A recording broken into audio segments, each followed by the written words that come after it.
Regardez la vie des diocèses avec la Mutuelle Saint-Martin.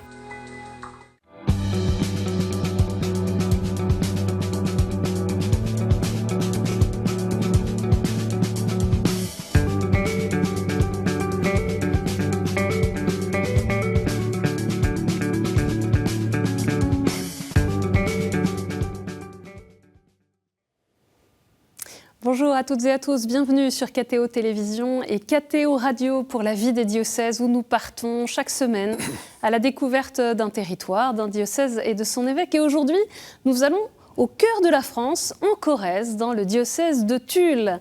Dans cette édition, on en saura plus sur la nouvelle dynamique mise en œuvre dans le diocèse autour du diaconat permanent et on entendra Hugues Vachon, responsable de la pastorale des jeunes, nous parler des propositions pour les étudiants et les jeunes professionnels en Corrèze.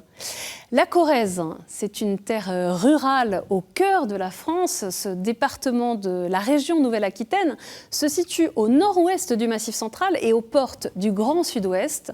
La moitié de la population est concentrée autour de Brive-la-Gaillarde, au sud-ouest du département et à la croisée des grands axes de circulation. Avec une démographie plutôt en baisse, un Corrézien sur 3 est retraité. Et pour parler du diocèse de Tulle, je reçois celui qui était jusqu'à très récemment encore son évêque, Monseigneur Francis Bestion. Bonjour Monseigneur. Bonjour Honorine. Je disais, je commence dès le début de cette émission par donner à ceux qui nous suivent quelques dates pour mieux vous connaître, parce qu'on est dans un contexte un peu particulier. C'est vrai. Vous êtes évêque du diocèse de Tulle depuis 2014, ou vous étiez évêque du diocèse de Tulle depuis 2014, puisque vous venez d'être nommé évêque de Blois par le pape François le 1er octobre dernier. Et vous êtes désormais donc administrateur du diocèse de Tulle jusqu'au 1er décembre prochain. C'est donc votre dernière émission Oui. pour le diocèse de Tulle. Quelques mots sur votre biographie. Vous êtes né en Lozère en 1957 à Fontense. Vous avez été ordonné prêtre en 1990 pour le diocèse de Mende. Parmi toutes vos missions, je mentionne le fait, votre mission au séminaire interdiocésain d'Avignon comme directeur enseignant de 91 à 2003. Et puis vous avez été président du comité national du diaconat de 2015 à 2020, un sujet dont on aura l'occasion de reparler. Votre devise épiscopale, vous puiserez les eaux aux sources du salut. Alors avant de revenir sur votre nomination, dites-moi quand même un mot pour me présenter ce diocèse de Tulle dont vous avez eu la charge. Comment vous me le présenteriez ? Oui, bien, moi je venais de la Lozère, d'un diocèse rural, le moins peuplé de France. Le diocèse de Tulle, c'est aussi un diocèse rural, mais qui est quand même plus peuplé. 240 000 habitants. 250 000 habitants. Et donc, j'ai été quand même à l'aise parce que j'ai retrouvé ce monde rural. Mais en même temps, avec, comme on l'avait dit tout à l'heure, le sud de la Corrèze, avec la ville de Brive et l'agglomération de Brive, qui fait quand même 80 000 habitants. Donc là, c'est un peu différent. Il y a quand même des contrastes dans la Corrèze elle-même. Hein. Voilà. Cette émission, je le disais, était prévue depuis plusieurs semaines, et puis même plusieurs mois. Et puis entre-temps, le pape François vous a nommé évêque de Blois. Comment est-ce que vous avez accueilli cette nouvelle ? Je ne m'y attendais pas, donc ça a été pour moi quand même une surprise. Et puis, je vous dirais qu'après 10 ans passés dans un diocèse où on crée des relations, on s'attache quand même, c'était un peu difficile. Il y a... Comme m'écrivait un évêque, tu es entre un déracinement et un enracinement. C'était cet entre-deux un peu singulier là, que je vis en ce moment. Mais voilà, j'ai accueilli l'appel du Seigneur à travers l'appel du pape. Et donc, même s'il y a un pincement au cœur, je pars pleinement vers les diocésains de Blois. Hein, et concrètement, voilà. vous êtes là un peu entre la Corrèze et le Loir-et-Cher, d'ici votre installation le 1er décembre prochain. Je suis allé déjà 2 fois dans le Loir-et-Cher, rencontrer les prêtres et les diacres une première fois, puis la semaine dernière encore pour rencontrer l'économat, certains services diocésains, l'administrateur bien sûr du diocèse. Donc voilà, je suis un peu à cheval entre les deux, mais je sais que je dois quand même administrer le diocèse de Tulle jusqu'au 1er décembre, donc je le fais aussi sérieusement que possible. Pour garder encore un petit peu de hauteur avant d'aller dans le détail de la Corrèze, qu'est-ce que vous retenez de ces 10 années d'épiscopat en Corrèze ? Bien sûr, d'abord, il y a eu, pour moi, là, les grandes choses, d'abord, ça a été les orientations pastorales diocésaines, hein, parce que c'est ce qui a marqué quand même le début de mon épiscopat en Corrèze et qui se poursuit jusqu'à aujourd'hui. Hein. Alors, on a commencé par une démarche synodale qui a duré 2 ans, donc, et en partant il y avait un événement important, c'est l'exhortation du pape, la joie de l'Évangile. Donc quand j'ai été nommé, elle venait d'être promulguée à l'automne 2013. Et donc ça a créé, si vous vous rappelez, un engouement. Hein. Moi je me rappelle même dans le diocèse, et on m'a dit, partons de ça. Et nous sommes partis de cette exhortation. On a fait travailler les paroisses la première année, et la deuxième année, les services diocésains et les conseils diocésains. Et ça aboutit à ce texte des orientations qui a marqué. Au bout de 5 ans, nous avons fait une seconde démarche synodale pour vérifier un peu, faire le bilan. Et puis encore aujourd'hui, nous vivons avec ça, avec ces orientations. Ça, c'est l'événement le plus marquant pour moi. Parmi les sujets qui vous tiennent à cœur, je l'ai évoqué dans votre biographie, il y a bien sûr le diaconat permanent, oui. Dont on fête cette année les 60 ans de sa restauration, entre guillemets, lors du Concile Vatican II. En 2023, une nouvelle dynamique autour de cet appel au diaconat permanent a été lancée dans le diocèse. Et notre journaliste Anne-Chantal Giraud a suivi l'un des diacres du diocèse de Tulle, Frédéric Ernoult, ainsi que sa femme, qui l'accompagne dans sa mission. Kélio, je te baptise au nom du Père et du Fils et du Saint-Esprit. Tu es devenu enfant. Ce dimanche après la messe, Frédéric célèbre le baptême de Kélio. Avec le mariage, cela fait partie des 2 sacrements qu'il peut célébrer. Car depuis 14 ans maintenant, Frédéric est diacre permanent pour le diocèse de Tulle. J'ai reçu un appel par l'intermédiaire d'une personne. Il lui aura fallu 8 ans, dont 2 de discernement, 6 de formation pour devenir diacre.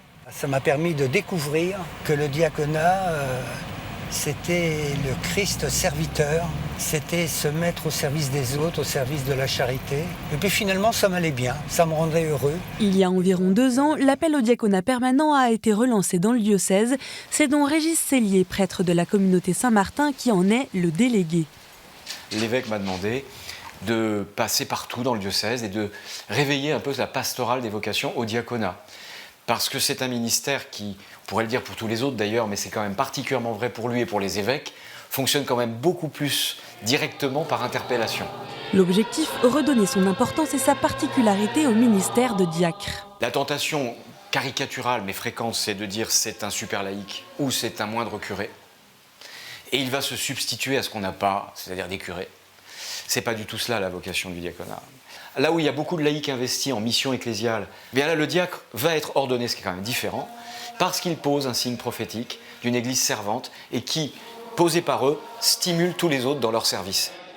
Signe de son engagement, Frédéric a reçu une mission. Il est responsable du service de la diaconie, c'est-à-dire de la solidarité au sein du diocèse. Aujourd'hui, il va porter la communion à Monique, qui ne peut plus se rendre à la messe. Le corps du Christ. Amen. Toute une équipe l'a rejoint pour partager le repas chez elle. Les épouses de diacre, mais c'est pas évident. Ouais. J'ai dit oui, comme quand il a dit oui, on a dit oui tous les deux. Obsèques, mariage, baptême, mission de diaconie. Si Frédéric peut vivre pleinement sa mission, c'est en effet grâce au soutien de sa femme Mireille, elle aussi concernée par le choix de son mari. Il faut que la femme, elle accepte, elle dise oui. Alors moi, j'avoue que quand j'ai écrit à l'évêque, parce qu'on doit écrire une lettre juste avant, et je lui ai dit que ça serait très difficile. Je lui ai dit parce qu'on est très fusionnels. Et donc, on allait à la messe ensemble, on fait voilà. Et tout d'un coup, il est à l'autel et moi, je suis dans l'assemblée. C'est la formation au diaconat obligatoire pour les couples qui a permis à Frédéric et Mireille de discerner ensemble, une décision qu'ils n'ont jamais regrettée. Ça nous a beaucoup rapprochés quand même, énormément. Et on prie ensemble, voilà, y a ça. C'est quand même une grande joie. Au Dieu qui est, qui était et qui vient pour les siècles des siècles. Amen. On le voit, cet appel au diaconat permanent, c'est vraiment une vocation pour le couple tout entier. Évidemment, c'est l'homme qui est ordonné diacre, mais vous voyez, les épouses sont présentes dès le début, déjà pendant le temps de recherche et discernement, et ensuite pendant le temps de formation. Et c'est très important parce que il faut que les deux puissent se rejoindre sur leur chemin. Parce que c'est l'homme qui est appelé, et là, on l'a très bien entendu, il peut y avoir une réticence. Donc il faut qu'il y ait un chemin aussi de l'épouse, et qu'à un moment, les deux, oui, puissent se rencontrer, vous comprenez, pour que le diacre soit vraiment libre de dire oui. Donc là, ça c'est très important. Qu'est-ce que ce travail de relance de fond de l'appel au diaconat permanent a produit dans le diocèse de Tulle? Alors, ce n'est pas quelque chose de très visible, hein, mais disons qu'au Conseil, puisqu'on avait essayé plusieurs fois de relancer l'appel, mais ça n'avait pas été très fructueux. Et là, bien, je ne sais pas, peut-être qu'on a prié davantage, je ne sais pas, et on a pu relancer. Et effectivement, il y a 3 hommes mariés qui ont répondu. Ils ont fait un temps de 2 ans de recherche-discernement. Et maintenant, il y en a 2 qui rentrent en formation. On a relancé encore l'appel. Et là, il va y avoir 4 hommes mariés qui vont eux-mêmes, avec leur épouse, rentrer dans un temps de discernement. Donc, j'ai été vraiment comblé. J'étais très, très, très heureux de cela. Puisqu'on est un petit peu dans le bilan de ces 10 années en Corrèze, quel bilan est-ce que vous tirez de la réorganisation des paroisses en 4 espaces missionnaires, chacun confié à une fraternité de prêtres? Voilà, ça c'est une des caractéristiques des orientations. La création de 4 espaces missionnaires. Alors, on a hésité sur le nom, parce que dans plusieurs diocèses, on parle de pôles. Mais je trouvais que pôle, ça fait concentration, vous voyez, sur un lieu précis. Alors que espace, ça ouvre davantage. Et le fait aussi, une deuxième orientation, c'était la création des fraternités presbytérales pour essayer que les prêtres ne soient pas seuls. Et en particulier, quand on accueille des prêtres venant de l'étranger, s'ils entrent dans une fraternité, c'est beaucoup plus facile pour eux. Alors, dans chaque espace missionnaire, il y a une fraternité, et pour celui de Brive, c'est les prêtres de Saint-Martin. Donc, ça a été positif, et à l'intérieur de chaque espace missionnaire, il y a les communautés locales, que nous appelons communautés paroissiales, et là aussi, une des orientations, c'était de créer une équipe d'animation pastorale dans chaque communauté. Il en existait quelques-unes, mais pas suffisamment. Donc nous avons créé cela. Ça a créé une dynamique tout de même, mais après, les fraternités presbytérales, ce n'est pas toujours évident non plus, parce que les prêtres, Pourquoi ce n'est pas facile alors que tant de prêtres disent qu'ils souffrent de la solitude? Oui, mais les prêtres veulent aussi avoir leur responsabilité. Voilà pourquoi je confie plus particulièrement, ils sont curés in solidum, mais chargés plus particulièrement de telle ou telle communauté, souvent 1, 2, même des fois 3 communautés locales. Et là, ils ont vraiment un peu leur terrain d'action, je dirais, vous voyez. Mais la vie de la fraternité elle-même n'est pas toujours évidente, mais je suis content quand même parce qu'ils se réunissent chaque semaine. Il y a un temps de réflexion sur la vie pastorale de l'espace missionnaire. Il y a un temps de repas, de convivialité, un temps de prière. Donc c'est déjà beaucoup, hein. Moi-même, j'ai toujours vécu en équipe de prêtres. J'ai été dans les séminaires aussi. Donc je n'imagine pas la vie d'un prêtre seul, hein. Vous venez de nous dire ce que ça a provoqué chez les prêtres. Qu'est-ce que ça a provoqué, cette réorganisation, chez les laïcs? Alors je crois que les laïcs, en ce qui concerne en tous les cas les fraternités presbytérales, ils ont vu ça de manière positive, vraiment. Parce Même ces 4 espaces missionnaires dans leur ensemble. Oui, alors je pense que petit à petit, ça rentre dans les mœurs. Alors moi, je n'ai pas trop insisté au début sur les espaces eux-mêmes, parce que je ne voulais pas qu'on centralise, vous voyez. Donc j'ai beaucoup insisté sur les communautés à l'intérieur de chaque espace. Parce que sinon, on peut centraliser tout sur une ville, et puis alors le reste est délaissé, vous voyez. Donc moi, non, je pense que les personnes sont rentrées là-dedans, mais évidemment, comme vous le disiez tout à l'heure aussi, étant donné la population qui est plutôt âgée dans les campagnes, eh bien, ils ont leur modèle en tête, si vous voulez, un peu, de l'ancien modèle, et donc ils veulent avoir leur prêtre, la messe dans leur clocher. Ça, c'est une difficulté un peu. On est au cœur de la deuxième session du synode à Rome. Et comment est-ce que se vit la synodalité dans le diocèse de Tulle? Eh bien, c'est vécu, je vous dis, dès le début par cette démarche synodale. Vous n'avez pas attendu ce synode sur la synodalité? Non, comme beaucoup de diocèses. Oui. En France, il y a vraiment eu des démarches synodales ou des synodes dans presque tous les diocèses, hein.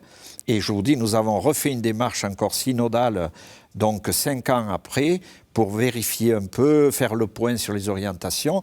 Et puis il y a tous les conseils qui sont des lieux synodaux, notamment le conseil pastoral des laïcs. Hein. Donc non, on n'a pas attendu. On essaye de la vivre. Bon. On a parlé des retraités en Corrèze, mais il y a bien sûr aussi des jeunes. Il y a 3 pôles d'aumônerie qui s'adressent aux étudiants et aux jeunes professionnels, à Ussel au nord-est, Brive-la-Gaillarde au cœur du département et Tulle plus au sud. Et Hugues Vachon, responsable de la pastorale des jeunes, nous explique la dynamique du diocèse pour tenter de rassembler ces jeunes et de faire converger les initiatives. La Corrèze, qui fait le diocèse de Tulle, c'est environ 250 000 habitants. Le pôle étudiant est très très restreint. Et après, quelques jeunes pros, mais souvent c'est des personnes qui sont ici de passage. Donc c'est une population un peu volatile pour nous. Alors justement, cette année particulièrement, le défi c'est de pouvoir réunir pour le diocèse les étudiants et les jeunes pros sur des activités diocésaines. Et donc de ne pas laisser seuls les gens du groupe d'Ussel par exemple, ou les gens du groupe de Tulle, qui ont parfois plus de mal à se réunir par eux-mêmes.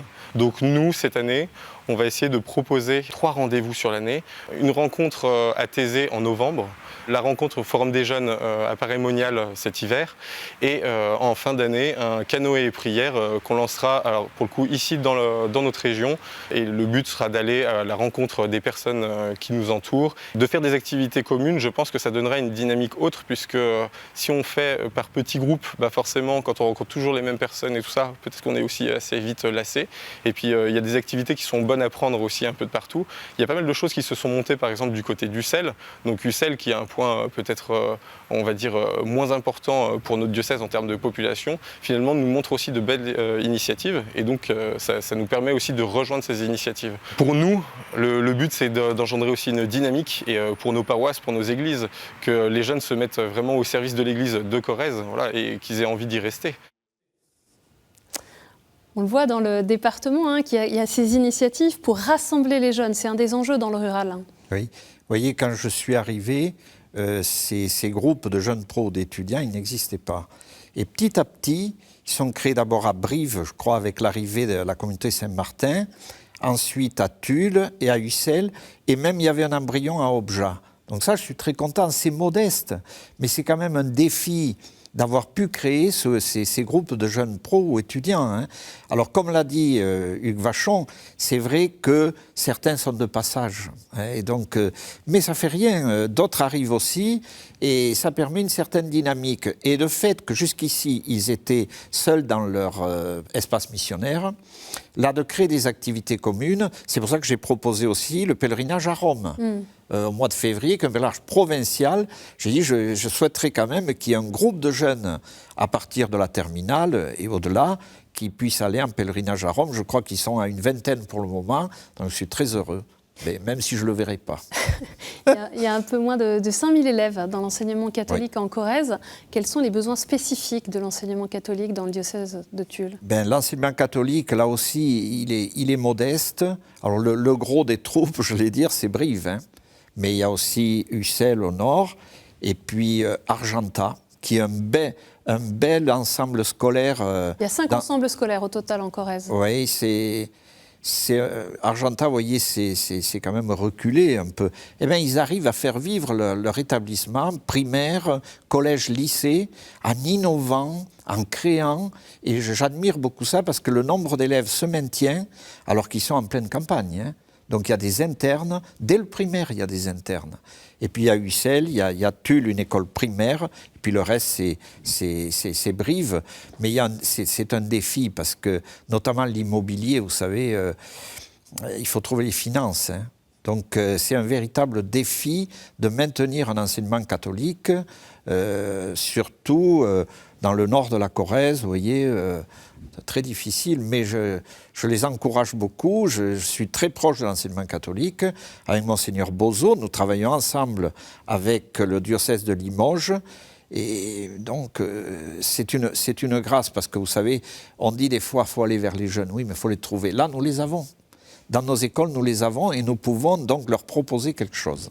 Une de vos joies comme évêque de Tulle, ça a été bien sûr le baptême de ces jeunes adultes, et la confirmation aussi de ceux qui, baptisés petits, ont retrouvé le chemin de l'Église et du Christ.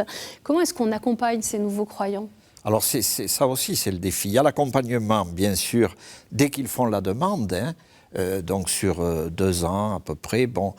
Mais il y a l'accompagnement après, et là, je sens que c'est encore à faire, Et il faut qu'on s'organise davantage pour pouvoir accompagner les néophytes, parce que sinon ils peuvent être livrés à eux-mêmes.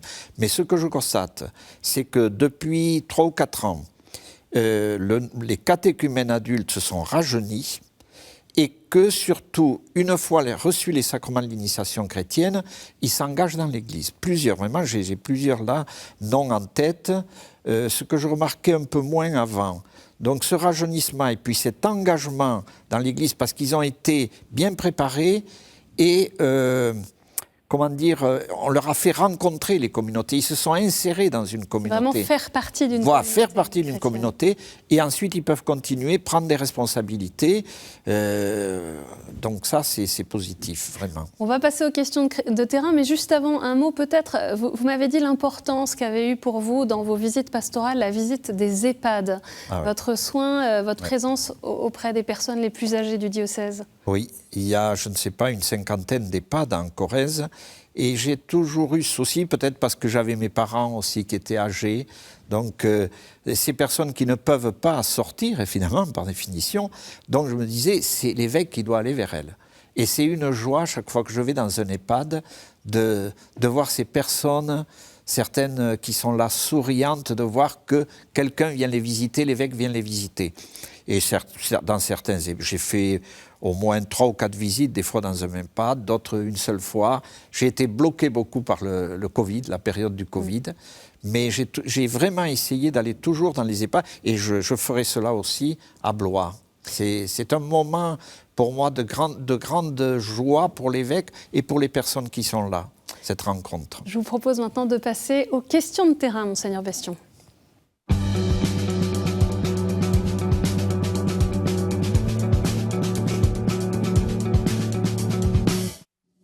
Et on a une première question de Romaric qui est en CE2.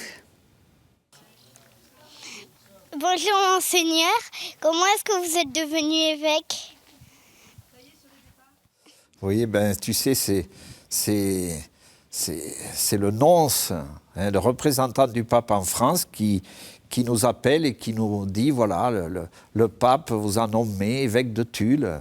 Bon, et on reçoit cet appel du Seigneur un peu surpris, et voilà, et puis j'ai dit, jusqu'ici j'ai souhaité offrir ma vie au Seigneur, j'ai dit oui, et j'ai continué à dire oui.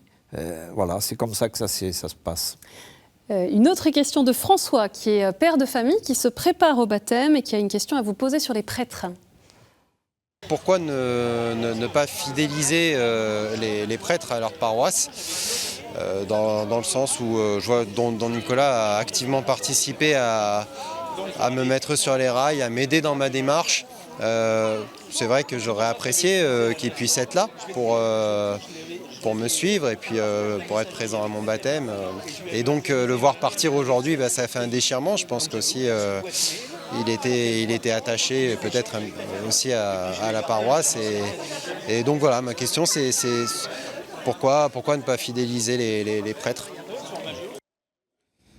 Oui, alors le mot fidéliser n'est peut-être pas le meilleur. En tous les cas, le Don Nicolas, il est resté quand même 7 ans en Corrèze, ce qui est quand même pas mal. Et puis, bien sûr, il appartient à la communauté Saint-Martin, donc il a été appelé pour une autre mission. Les prêtres dans le diocèse, comme en France, sont nommés curés pour 6 ans. Alors c'est court, on peut les renouveler aussi, mais... ça fait partie aussi de la vie du prêtre de savoir qu'il peut être appelé aussi ailleurs, et il ne faut pas vouloir toujours capter trop Je comprends, on s'attache à un prêtre, on aimerait bien qu'il reste, mais aussi il faut pouvoir le donner aux autres. D'autres aussi doivent recevoir le prêtre. Bon. Et on a une dernière question d'Annie, qui est paroissienne à Ussac. Oui, bonjour monseigneur. Eh bien, la question que j'aimerais vous poser, c'est comment voyez-vous la situation de l'Église en Corrèze dans une dizaine d'années? Comment pallier au manque de prêtres et comment susciter des vocations? Oui, alors on est beaucoup centré toujours sur le nombre de prêtres. C'est vrai qu'il y a un besoin de prêtres. Mais il y a aussi le problème, je vous le disais tout à l'heure, de la population, le problème démographique, vieillissement de la population. Et ça pose une réelle question sur la prise en charge des communautés. Avec le conseil pastoral diocésain et le conseil presbytéral, depuis 2 années, on a réfléchi aussi sur cette question. Et là, comment prendre en charge aujourd'hui les communautés locales en tenant compte de tous ces aspects? Et là, on manque, à mon avis, mais on manque peut-être de créativité. Envisager un autre modèle, mais c'est encore, je trouve, très difficile. Bien que nous avions 3 perspectives, là, mon successeur et d'autres les mettront peut-être en œuvre. On avait quelques idées quand même, mais c'est pas si simple que ça de changer de paradigme, je dirais. On arrive déjà à la fin de cette émission, Monseigneur Francis Bestion. Peut-être un mot aux habitants de la Corrèze qui nous regardent avant que vous ne rejoigniez le diocèse de Blois. Oui, j'aurai l'occasion de leur dire adieu avec une messe d'action de grâce le 23 novembre à 15h à la cathédrale. Ça sera pour moi très émouvant sûrement, mais je peux leur dire en tous les cas que je ne les oublierai pas, parce qu'on ne peut pas oublier 10 ans d'épiscopat en un lieu, et que je les porte en tous les cas dans ma prière. Je continuerai à le faire, et je leur demande aussi de bien vouloir prier pour moi. Merci beaucoup, Monseigneur Francis Bestion, d'être venu sur le plateau de la vie des diocèses pour la dernière fois, donc comme évêque de Tulle, administrateur apostolique du diocèse. Pour en savoir plus sur ce diocèse et sur l'Église catholique en Corrèze, rendez-vous sur www.corrèze.catholique.fr. Cette émission est bien sûr à retrouver sur ktotv.com. Merci pour votre fidélité. Je vous donne rendez-vous la semaine prochaine.